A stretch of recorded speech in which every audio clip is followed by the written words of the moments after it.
کیا ہے جنت البقیع؟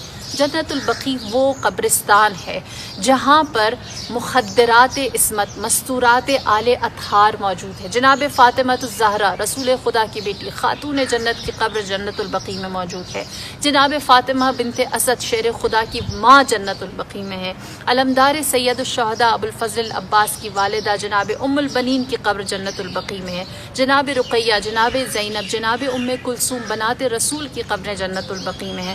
امہات الرسول جس میں جناب زینب بنت جحش، جناب ریحانہ، جناب ماریہ، جناب حفصہ، جناب عائشہ، جناب سودا، جناب صفیہ، جناب ام سلمہ کی قبور جنت البقیع کے اندر موجود ہیں۔ جناب صفیہ جو رسول خدا کی پھوپھی ہیں، جن کی شجاعت بے مثال تھی، ان کی قبر جنت البقیع میں۔ جناب عاتقہ کی قبر جنت البقیع میں ہے۔ جناب حلیمہ سعدیہ جو رسول خدا کی رضائی ماں ہیں، ان کی قبر جنت البقیع میں ہے۔ پھر اصحاب میں اگر آ جائیں تو شہدائے احد، ہم شہدائے احد میں شامل ہونے کی دعائیں کرتے ہیں کہ ہمیں ان کی جزا ملے۔ شہدائے احد جنت البقیع میں۔ واقعہ حرہ جو کربلا کی بات پیش آیا، اس کے تمام شہداء جنت البقیع میں ہیں۔ اسی طرح جناب مالک ابن انس جنت البقیع میں، جناب نافع جنت البقیع میں، جناب عثمان ابن عفان جنت البقیع میں، جناب ابو سعید خدری جن سے ہم بہت ساری روایات نقل کرتے ہیں، وہ جنت البقیع میں، جناب عبداللہ ابن مسعود جنت البقیع میں، جناب مقداد جنت البقیع میں، جناب جابر ابن عبداللہ انصاری جن سے حدیث قصہ ہم ہر روز روایت کرتے ہیں، پڑھتے ہیں، اس کی تلاوت کرتے ہیں، وہ جنت البقیع میں ہے۔ جناب عثمان ابن مطعون وہ جنت البقیع میں جو سب سے پہلے صحابی رسول تھے جنت البقیع میں، جن کی تدفین کی گئی، اور انہی کی محبت میں بریکٹ میں یہ بھی بتاتی چلوں کہ ان کی محبت میں امیر المؤمنین نے اپنے بیٹے کا نام عثمان رکھا تھا۔ لہٰذا یہ ساری ہستیاں جنت البقیع میں موجود ہیں۔ اور پھر اس کے بعد اہل بیت اطہار، امام حسن مجتبیٰ جنت کے سردار کی قبر جنت البقیع میں ہے۔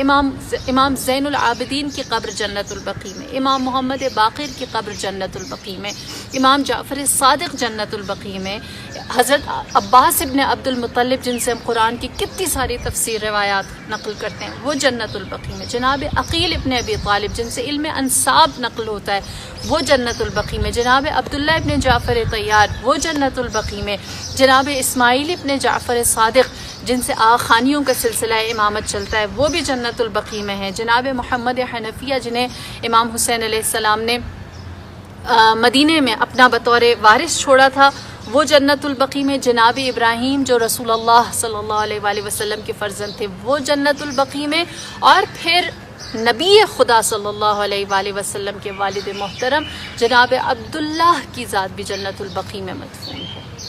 یہ ساری ہستیاں، کیا اس کے بغیر میرا اور آپ کا دین ہے؟ کیا ان کو اگر ہم نکال دیں تو میرے اور آپ تک حق پہنچتا ہے؟ کیا یہ ہستیاں ڈیزرو نہیں کرتی کہ ہم ان کو وہ تعظیم دیں، وہ مقام دیں کہ جس کی بدولت ہمارے تک اللہ، اسلام، قرآن، قیامت اور وحدانیت کا پیغام پہنچا ہے؟ لہٰذا ان کی قبور کو آباد رکھنے کا مقصد کیا ہے؟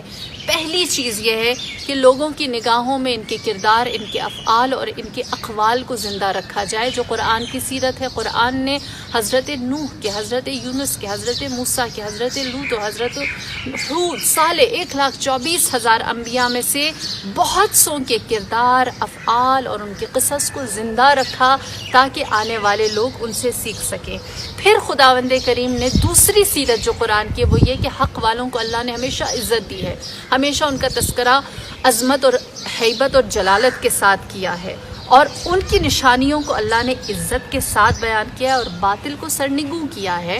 اور ان کو اگر ہم، ان ہستیوں کو آج ہم تعظیم دیں گے تو ہم ان کے خون اور گوشت کو اور ان کی ہڈیوں کو نہیں دیں گے، ان کے اس نظریے کو دیں گے، ان کے اس کردار کو دیں گے، ان کی اس حق شناسی کو دیں گے۔ اور پھر تیسری چیز جو ہے وہ یہ کہ ان جگہوں کی وجہ سے ہم عبودیت کو زندہ اور خدا ترسی کو پائندہ رکھتے ہیں۔ چوتھی چیز یہ کہ جو غضب الہی ہے یا جو محرمات ہیں، حرام چیزیں، ان سے دوری۔ اس کے سوا کسی بھی جگہ، کسی بھی مقام کو آباد یا اس کا ذکر یا اس کی آبیاری نہیں کی جاتی۔